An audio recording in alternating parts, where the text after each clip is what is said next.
آپ دیکھ رہے ہیں ایون مشاعرہ میڈیا پر۔ آئیے آپ تمام حضرات جس ذات کا انتظار کر رہے ہیں، خطیب الہند شہنشاہ خطابت حضرت علامہ عبید اللہ خان صاحب قبلہ اعظمی، جو آج ہماری نگاہوں کے سامنے ہیں، بس بڑے ادب و احترام کے ساتھ آئیے سب لوگ مل کر کے ان کا استقبال کر لیں اور اس عظیم خطیب کا استقبال کریں جو آج پورے ہندوستان کی نمائندگی کر رہا ہے کئی برسوں سے۔ نعرہ تکبیر! تھوڑا بلند آواز سے نعرے کا جواب دیجئے۔ نعرہ تکبیر!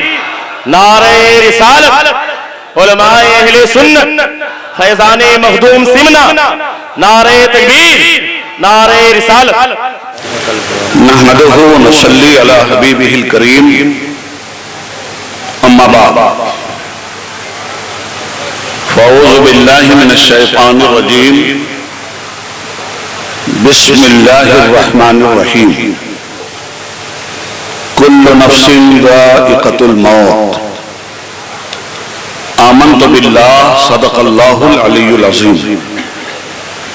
درود پاک پڑھیے۔ اللہم صلی علی سیدنا و مولانا محمد معدن الجود والکرم و آلہ و صحبہ و بارک وسلم، صلاۃ و سلاما علیک یا رسول اللہ وسلم علیک یا حبیب اللہ۔ صدر اجلاس، محترم مشائخین اعظام، موقر علماء کرام، شورائے ملت اسلامیہ، محترم برادران اسلام و حاضرین مجلس، آج کا یہ تعزیتی پروگرام شمس العلماء حضرت علامہ الحاج مفتی سید محمد شمس الضحیٰ صاحب علیہ رحمت و رضوان کے چہلم کے سلسلے میں منعقد ہے، اور ہم تمامی لوگ مشترکہ طور پر اس عرص چہلم کے فیوز و برکات سے مستفیض ہونے کی سعادت حاصل کر رہے ہیں۔ یہ اجلاس تاثراتی اجلاس ہے، تقریری اجلاس نہیں۔ ہاں یہ ضرور ہے کہ تقریر کے پس منظر میں اس اجلاس کے بطن سے تحریک کا داعیہ ضرور پیدا ہوتا ہے،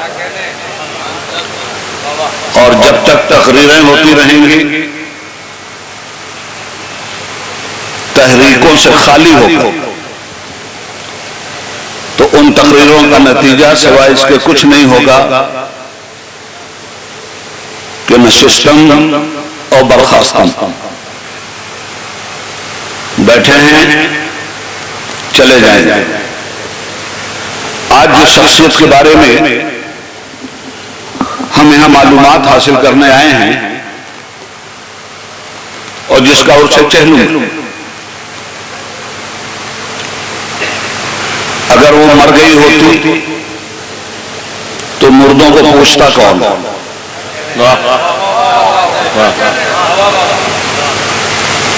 پوچھ گچھ تو زندوں کی ہوتی ہے،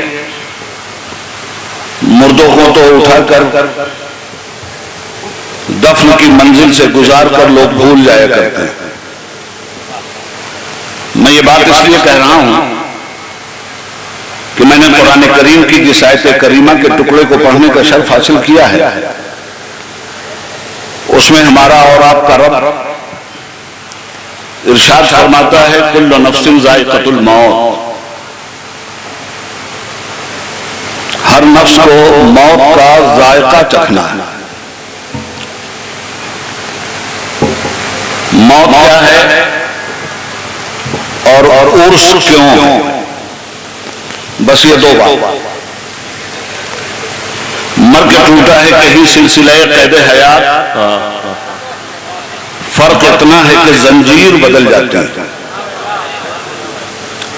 لگا لو سینے سے بڑھ کے غم کو، اگر تمہیں پاس ہے خوشی کا، اجل سے دامن بچانے والوں، اجل ہی دامن ہے زندگی کا۔ نہ اعتبار جہان فانی نہ کچھ بھروسہ ہے زندگی کا، وہ ایک ٹھہراؤ تھا سفر کا، یہ ایک سایہ ہے چاندنی کا۔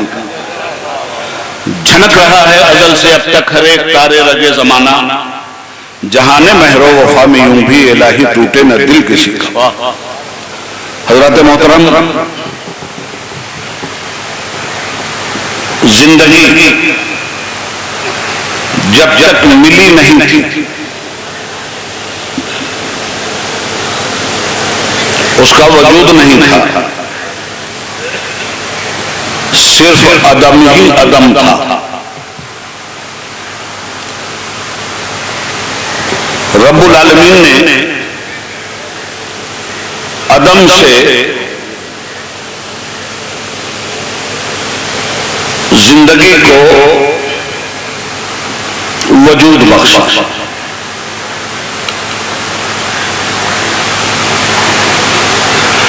اب جب زندگی عدم سے وجود میں آ گئی تو اب یہ مر نہیں سکتی، تھی نہیں آ گئی۔ مغالطہ یہ ہوا کہ نبض ہستی ڈوب گئی، سانسیں اکھڑ گئیں، قلب و جگر نے اپنا کام کرنا چھوڑ دیا، آنکھیں پتھرا گئیں، اور اسی چیز کو ہم نے ایک انسان کی موت قرار دے دیا۔ جبکہ قرآن بدیہی طور پہ یہ کہتا ہے کہ ہر جاندار کو موت کا مزہ چکھنا، تو بھائی چکھنا اور ہے، مرنا اور۔ چکھنے کی جو سچویشن ہے وہ لذت کی ایک کیفیت کا نام۔ گرمی کا زمانہ، شربت کا گلاس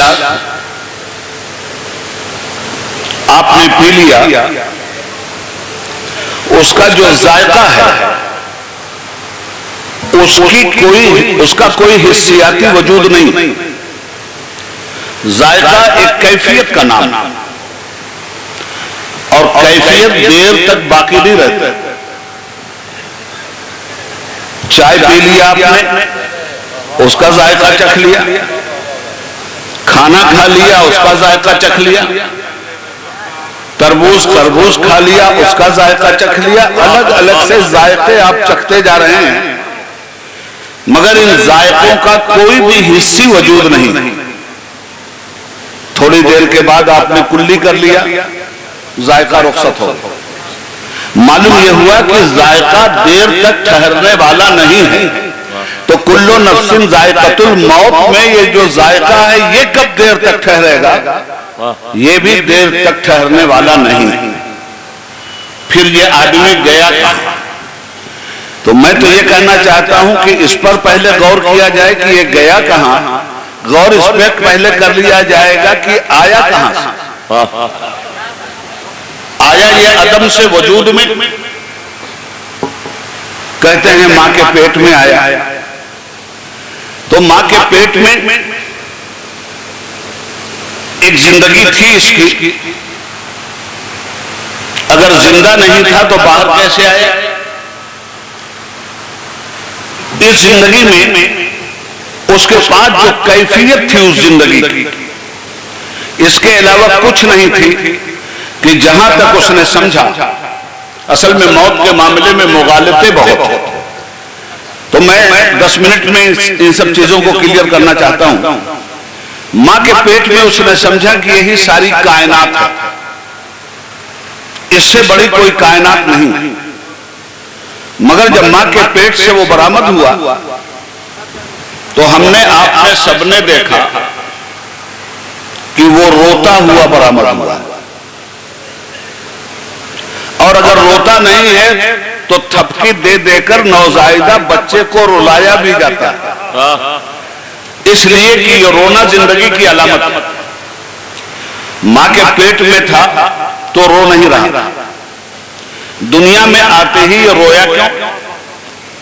اس کیوں سے بھی پردہ اٹھنا ضروری ہے۔ یہ رویا میرے محترم اس لیے کہ اس کو ایک تکلیف ہوئی کہ ہم سے ہماری دنیا چھڑوا لی گئی،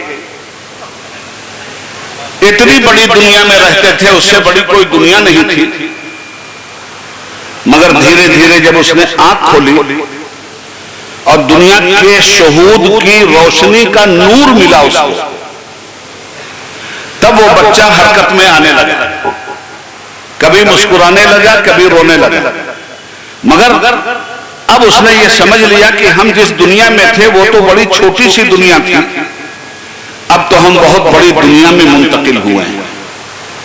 اس دنیا میں ایک زمانے تک رہنے کے بعد اب ہم نے موت کا مزہ چکھا، موت کا مزہ چکھنے کے بعد جب کیفیت ذائقہ ختم ہوا تو پتہ چلا کہ ہم اب ایک تیسری دنیا میں منتقل ہو گئے۔ جس دنیا میں تھا ماں کے پیٹ میں بہت بڑی دنیا سمجھ رہا تھا، دنیا شہود میں آیا تو سمجھا وہ تو چھوٹا سا حبس والا قید خانہ تھا، اور دنیا شہود سے جب دنیا برزخ میں گیا اور وہاں کی دنیا کا جب اس نے جائزہ لیا تو کہا ہم تو بہت چھوٹے سے قید خانے میں تھے، آزاد فضاؤں میں آ گئے۔ تو اس طرح سے یہ زندگی جو ہے یہ کبھی مرتی نہیں ہے، ایک مرتبہ زندگی مل گئی تو اسے مرنا ہے ہی نہیں۔ زندگی نے موت کا مزہ چکھ لیا اور اتنی دیر تک وہ کیفیت رہی اور اس کے بعد وہ کیفیت ختم ہو گئی۔ کیفیت کے ختم ہونے کے بعد جو ہی حسیات کی کیفیت ختم ہوتی ہے ذائقے کی، اسی وقت حقیقت سامنے آ جاتی ہے۔ یہ ہے انسان مرحلہ در مرحلہ ایک عالم سے دوسرے عالم میں منتقل ہو رہا ہے۔ ایسا نہیں ہے کہ ماں کے پیٹ میں آیا تبھی ایک عالم میں آیا، نہیں، میں تو کہتا ہوں جب ماں بھی نہیں تھی تب بھی وہ ایک عالم میں تھا، جب وہ ماں کے بطن میں نہیں آیا تھا، پیٹ میں نہیں آیا تھا، تب بھی وہ ایک عالم میں تھا، اور اسی کو عالم ارواح کہتے ہیں۔ اور اگر اس عالم ارواح میں نہیں ہوتا تو رب العالمین یہ کیوں کہتا کہ الستو بربکم، اور جواب میں یہ کیوں کہتا بلا؟ رب پوچھتا ہے کیا میں تمہارا رب نہیں ہوں؟ انسان کہتا ہے کیوں نہیں، تو ہی ہمارا رب۔ تو اسی لیے حکیم الامت حضرت اقبال نے فرمایا مر کے ٹوٹا ہے کہیں سلسلہ قید حیات، فرق اتنا ہے کہ زندگی بدل جاتی ہے۔ اب ذائقہ چکھنے کے بعد کیا ہوتا ہے؟ اس مرحلے میں جب انسان آتا ہے تو جو بندہ مومن ہے، میں صرف اس کی زندگی کا جائزہ اپنے وقت کے مطابق لے کر اپنی بات ختم کروں گا۔ بندہ مومن کا معاملہ کیا ہوتا ہے؟ بندہ، میں نے آپ سے کہا کہ موت کیا ہے اور عرس کیوں، بس ان دو جملوں میں اپنی بات سمیٹوں گا، اس لیے کہ عرس پر ناقدان علم و فن نے بہت زیادہ تبصرے کیے ہیں اور بےہودگی کی حد تک تبصرے کیے ہیں، اس لیے باعزت طور پر اس تبصرے کو میں منتقل کرنا چاہتا ہوں۔ محترم سامعین، بندہ مومن کو آپ نے قبر میں پہنچا دیا، تجہیز و تکفین اس کی ہو گئی، اس کے بعد ہوتا کیا؟ یہ چونکہ بندہ مومن ہے، اس لوگ جلوس پہ حضرت اعتراض کرتے ہیں۔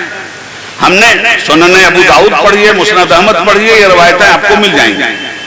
ہم نے یہ پڑھا ہے کہ بندہ مومن جب اپنی قبر میں آتا ہے تو 500 فرشتوں کے ساتھ اس کا استقبال کیا جاتا ہے۔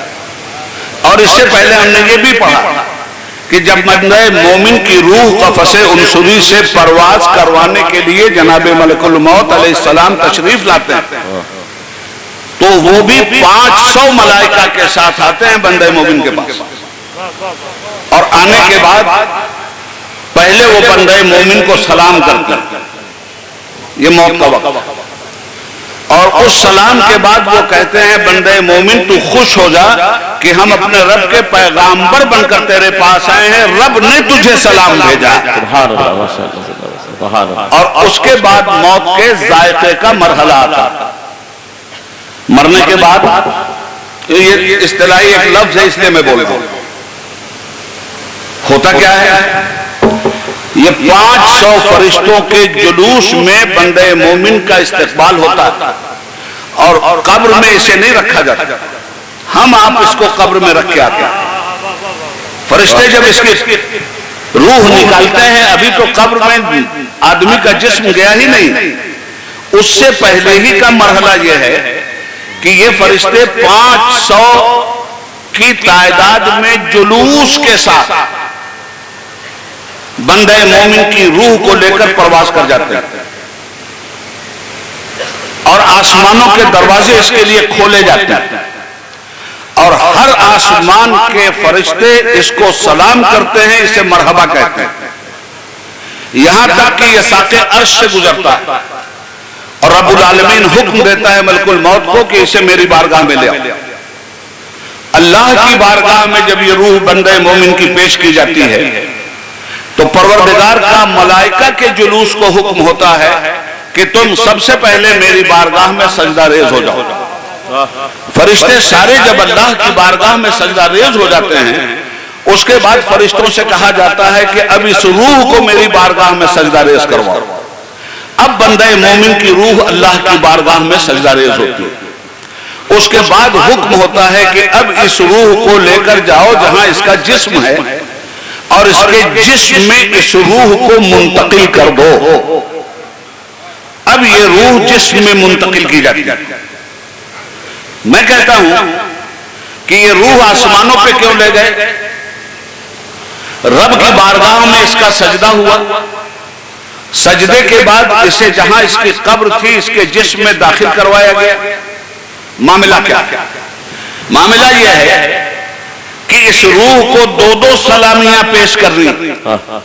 یہ مومن کی روح ہے، یہ اگر اللہ کے لیے التحیات للہ والصلوات والطیبات کہے گی تو نبی کے لیے السلام علینا السلام علیکہ ایھا النبی ورحمۃ اللہ وبرکاتہ بھی اسے کہنا ہے. اب یہ روح یہاں لائی جاتی ہے، اس کے بعد سوال و جواب ہوتا ہے. تو ایک سلام ایک سجدہ اللہ کے لیے وہاں، اور ایک درود و سلام قبر میں مصطفیٰ کے لیے یہاں. یہ بندہ مومن کی علامت ہے، یاد رکھیے گا.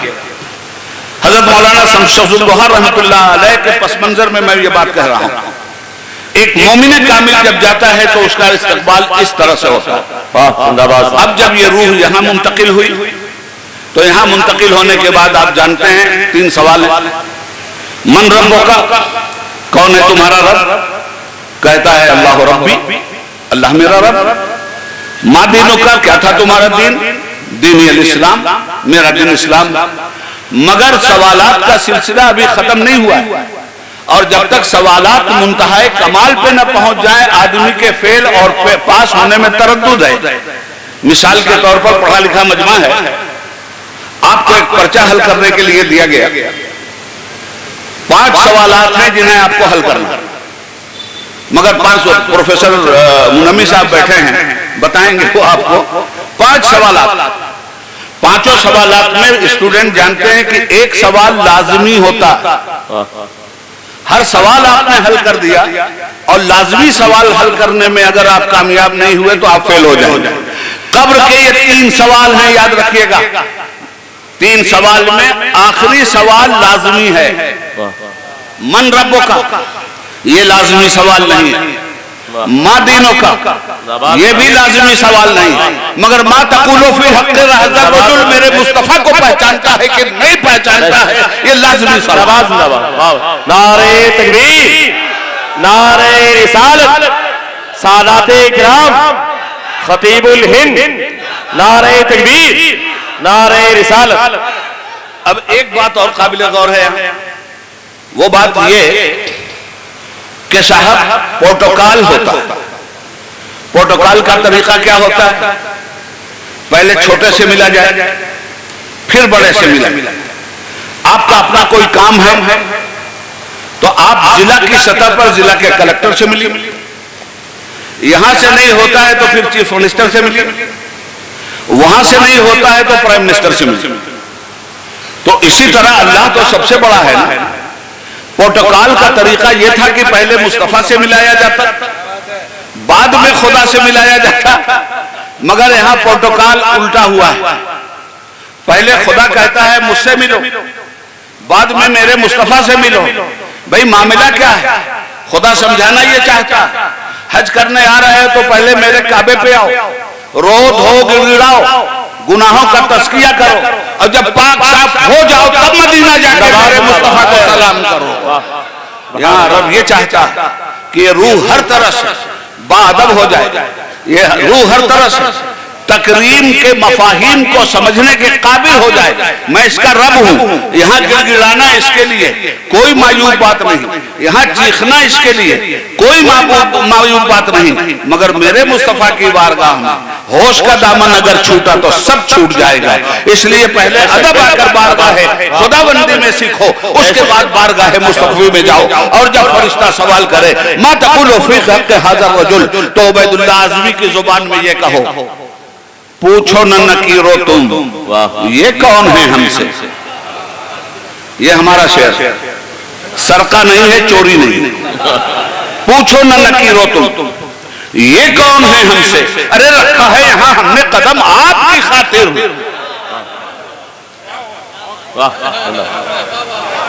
پوچھو نہ نکیرو تم، یہ کون ہے ہم سے؟ رکھا ہے یہاں ہم نے قدم آپ کی خاطر۔ اور اسی غازی پور کی مناسبت سے سرکار عاصی کا شعر بھی پڑھنا مناسب ہوگا۔ آج پھولے نہ سمائیں گے کفن میں آسی، آج پھولے نہ سمائیں گے کفن میں آسی، جس کے جویا تھے اس گل سے ملاقات کی رات۔ اچھا جب یہ رات آ گئی قبر کی پہلی منزل، جو ہی کہا سوال جواب ہو گیا، تو ایک بات اور بتاؤں آپ کو بڑی تیزی سے، 5 منٹ اور ہے میرے پاس، ایک بات اور بتاؤں۔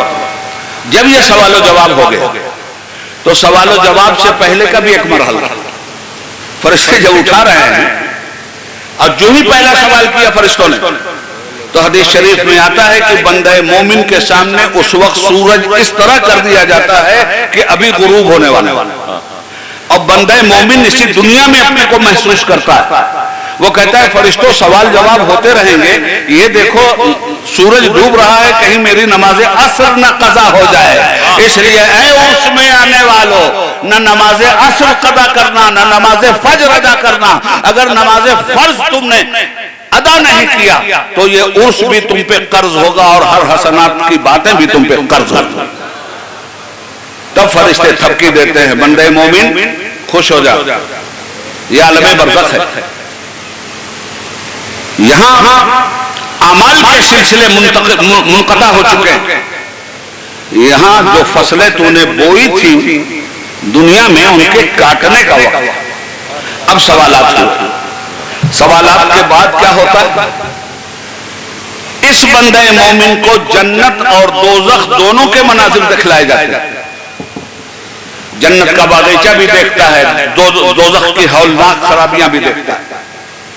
جب گھبراتا ہے تو اللہ تعالیٰ کا فرشتہ کہتا ہے خوش ہو جاؤ کہ رب العالمین نے آج تمہیں نعرہ تکبیر، نعرہ رسالت، نعرہ تکبیر، نعرہ رسالت۔